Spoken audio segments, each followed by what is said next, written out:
Mga kapigis, alam nyo ba na dapat dinadayet o kinokontrol ang pagkain ng inahing baboy bago ito manganak? Hindi dahil sa tinitipid, kundi ito ay mapasiguro ang kaniyang kalusugan at kaligtasan ng mga biik.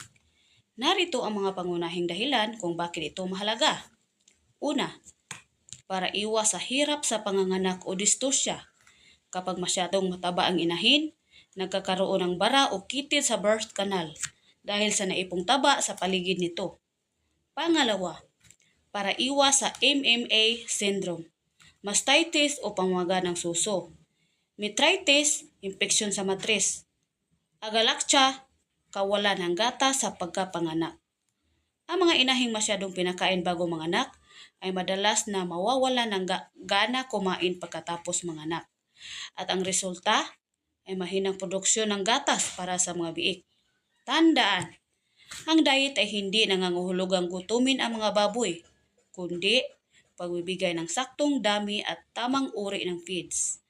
So, ligtas ang may alam. Happy farming!